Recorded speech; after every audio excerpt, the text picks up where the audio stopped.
또 비유를 들어 이르시되 천국은 마치 사람이 자기 밭에 갖다 심은 겨자씨 한 알 같으니 이는 모든 씨보다 작은 것이로되 자란 후에는 풀보다 커서 나무가 되매 공중의 새들이 와서 그 가지에 깃들이느니라. 천국은 마치 여자가 가루 서말 속에 갖다 넣어 전부 부풀게 한 누룩과 같으니라. 예수께서 이 모든 것을 무리에게 비유로 말씀하시고 비유가 아니면 아무것도 말씀하지 아니하셨으니 이는 선지자를 통하여 말씀하신 바 내가 입을 열어 비유로 말하고 창세부터 감추인 것들을 드러내리라. 함을 이루려 하심이라. 이에 예수께서 무리를 떠나사 집에 들어가시니 제자들이 나와 이르되 밭의 가라지의 비유를 우리에게 설명하여 주소서. 좋은 씨를 뿌리는 이는 인자요 밭은 세상이요 좋은 씨는 천국의 아들들이요 가라지는 악한 자의 아들들이요 가라지를 뿌린 원수는 마귀요 추수 때는 세상 끝이요 추수꾼은 천사들이니 그런즉 가라지를 거두어 불에 사르는 것 같이 세상 끝에도 그러하리라. 인자가 그 천사들을 보내리니 그들이 그 나라에서 모든 넘어지게 하는 것과 또 불법을 행하는 자들을 거두어내어 풀무불에 던져 넣으리니 거기서 울며 이를 갈게 되리라. 그때 의인들은 자기 아버지 나라에서 해와 같이 빛나리라. 귀 있는 자는 들으라.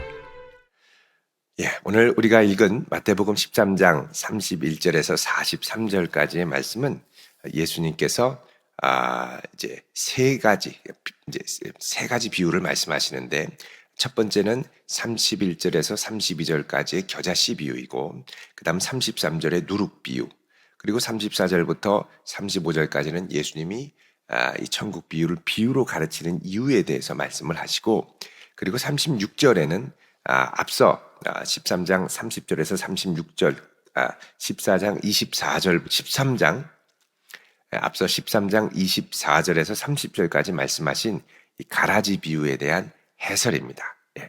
36절부터 43절까지. 그래서 이제 엄밀하게 얘기하면은 겨자씨 비유와 누룩 비유를 새로 말씀하시고, 그 다음 36절에서 43절 가라지 비유는 다시 해설을 해주시죠.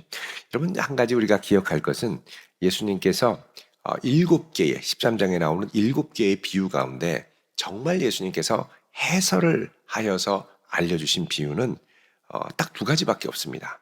13장 1절부터 9절까지 있는 씨 뿌리는 비유, 그리고 30절에서 18절, 24절에서 30절까지 나온 가라지 비유, 알곡과 가라지 비유. 그래서 이 두 가지밖에 없고요. 나머지는 예수님이 설명을 안 해주세요. 예를 들면 오늘 나오는 겨자씨 비유, 또 33절의 누룩 비유. 자, 이거 여러분 어려우면 예수님이 다시 해설해 주셔야 되겠죠? 그런데 예수님 해설해 주십니까? 안 하십니다.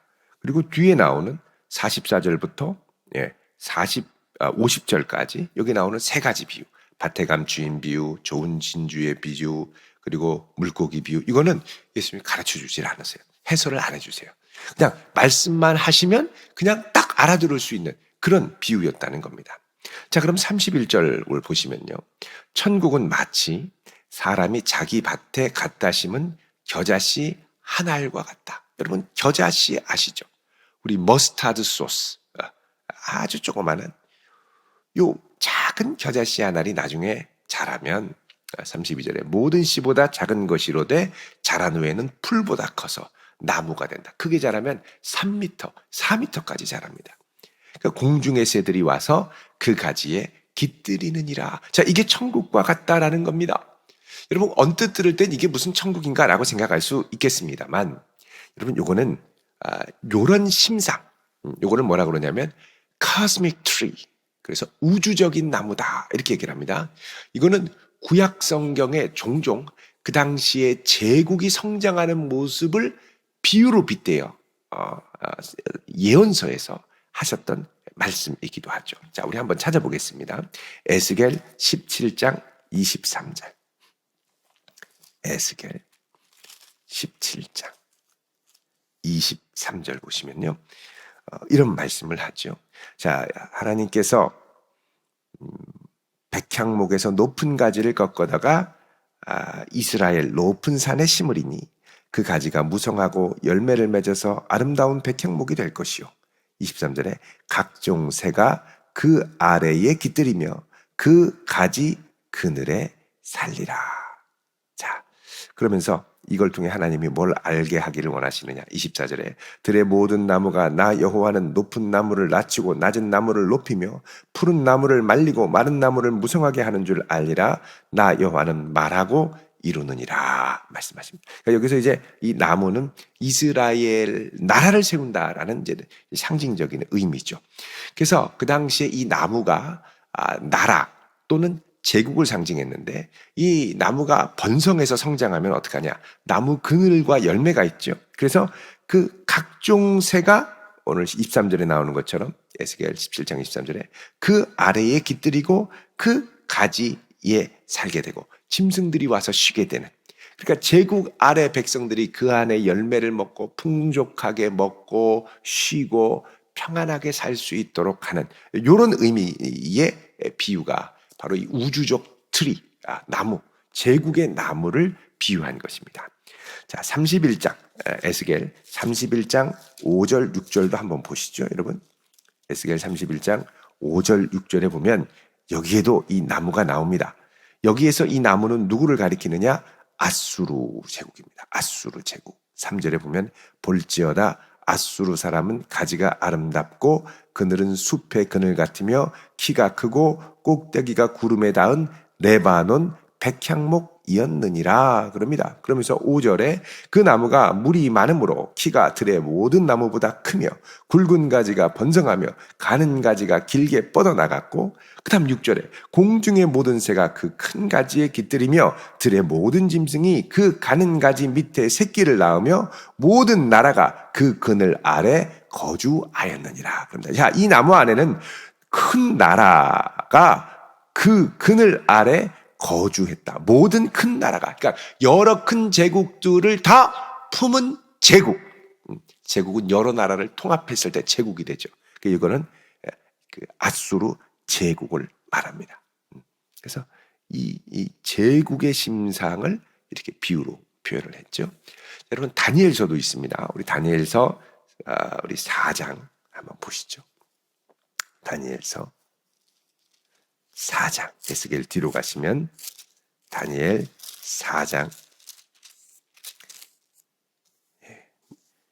10절에 보면 다니엘이 환상 가운데 땅 중앙에 나무가 있었죠. 11절에 그 나무가 자라서 견고하여지고 높은 이는 하늘에 닿았으니 그 모양이 땅 끝에도 보이고 그 잎사귀는 아름답고 열매는 많아 만민의 먹을 것이 될 만하고 들짐승이 그 그늘에 있고 공중에 나는 새가 그 가지에 깃들이고 육체를 가진 모든 것이 거기에서 먹을 것을 얻더라. 이것도 엄청나게 큰 그 당시에 바벨론 제국에 대한 환상이었습니다. 20절에도 보면 왕의 환상 가운데 나온 것들을 설명해 주죠. 왕께서 보신 나무가 자라서 견고하여지고 그 높이는 하늘에 닿았으니 땅 끝에서도 보이겠고 그 잎사귀는 아름답고 그 열매는 많아서 만민의 먹을 것이 될 만하고 들짐승은 그 아래에 살며 공중에 나는 나는 새는 그 가지에 깃들었나이다. 그럽니다. 엄청난 제국. 22절에 왕이여 이 나무는 곧 왕이시라 그러죠. 그러니까 바벨론 왕과 왕이 세운 제국입니다. 근데 하나님께서 어떻게 해요? 하늘에서 한 거룩한 순찰자를 내려보내서 나무를 순식간에 베어버리죠. 그러니까 이 나무를 베고 자라게 하고 마르게 하고 익게 하고 크게 하고 하시는 이 모든 분이 하나님이라는 겁니다. 이게 이 나무, 이런 공중에 새가 깃들이고 짐승이 와서 먹고 살고, 요거는 뭐냐? 다 나라와 제국, 통치자를 상징한다는 겁니다. 자, 이런 이야기들을 구약을 통해서 알고 있었던 당시의 사람들에게 예수님이 비유를 툭 던지며 말씀하는 것이죠. 야, 천국이 아주 작은 하늘 같은데 모든 씨보다 작지만 이 천국이 자라면 모든 풀보다 커서 나무가 되고 공중의 새들이 와서 그 가지에 깃든다. 하나님의 나라 안에 많은 이들이 와서 깃들게 된다.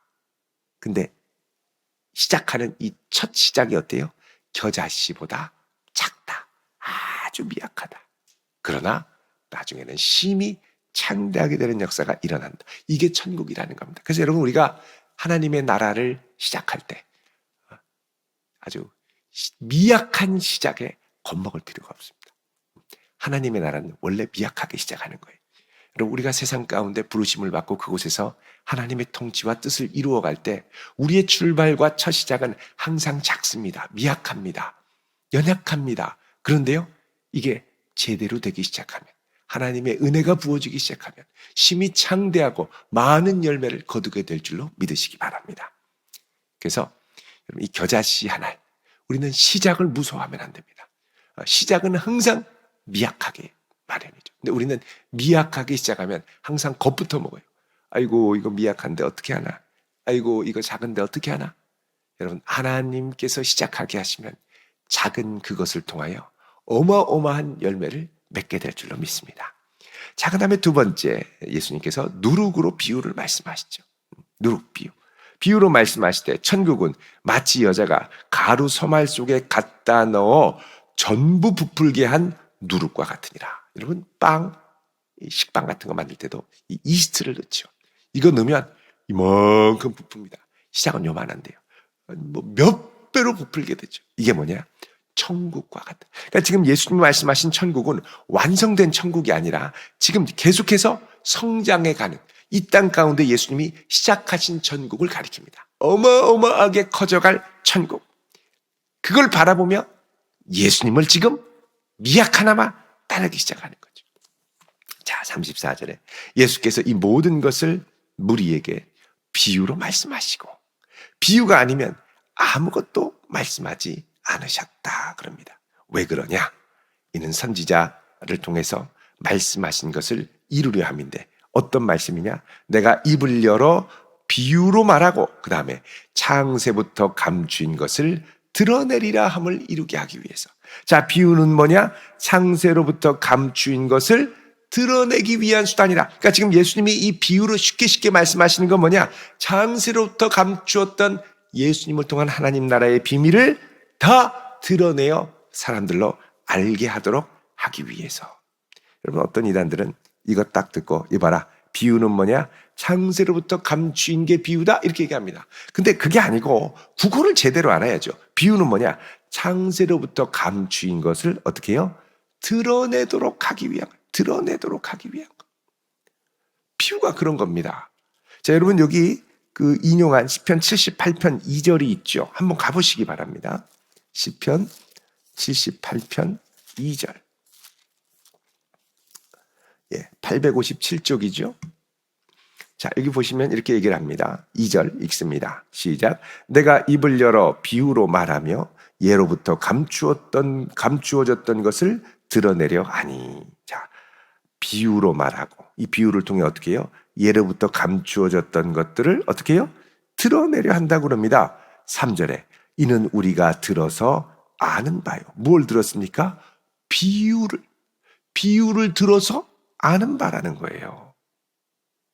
4절에 우리가 이를 그들의 자손에게 숨기지 아니하고 여호와의 명예와 그의 능력과 그가 행하신 기이한 사적을 후대에 전하리로다 그러죠. 자, 이 비유를 통해서 자손들에게 숨깁니까? 안 숨깁니까? 숨기지 아니하고 그러죠. 그러니까 비유는 숨겨놓은 게 아니라는 거예요.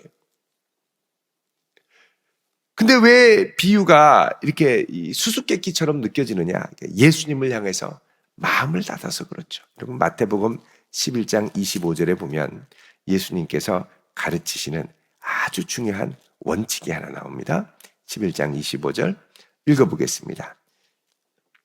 마태복음 11장 25절 시작. 그때에 예수께서 대답하여 이르시되 천지의 주제이신 아버지여, 이것을 지혜롭고 슬기 있는 자에게는 숨기시고 어린 아이들에게는 나타내심을 감사하나이다. 그렇죠. 자, 여기 보면 지혜롭고 슬기로운 자들에게는 천국의 비밀을 어떻게 해요? 숨기시고 어린 아이에게는 나타내시고. 그러니까 예수님을 향하여 단순하게 마음이 열려있는 사람들에게는 나타내시지만 그렇지 않은 강박한 사람들에게는 그렇게 쉽게 얘기해도 못 알아듣는다는 거예요.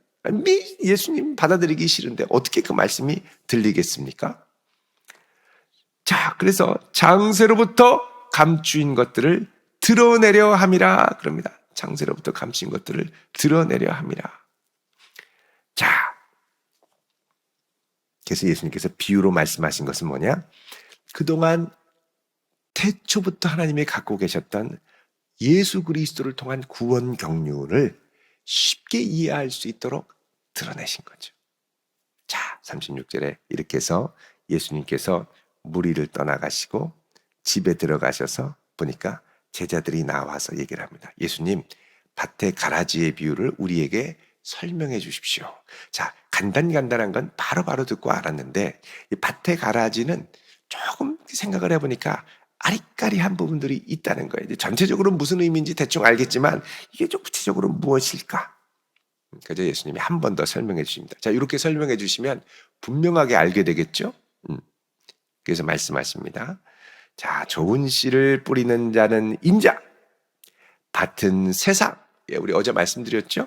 이 밭은 세상이다. 이 코스모스라는 것 교회가 아니라 종교 세상이 아니고 이 세상.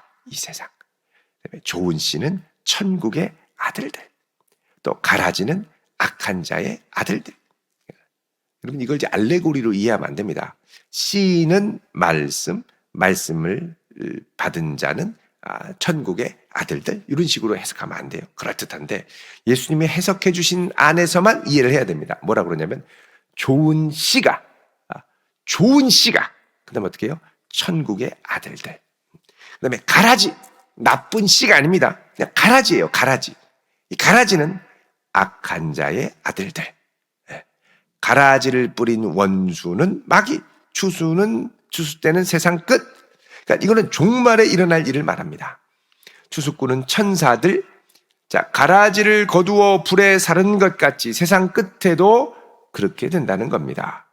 자, 그래서 마지막 때 41절에 예수님께서 천사들을 보내서 불법을 행하는 자들을 거두어내어 풀무불에 던져 넣겠다. 자, 마지막 때 먼저 어떻게 합니까?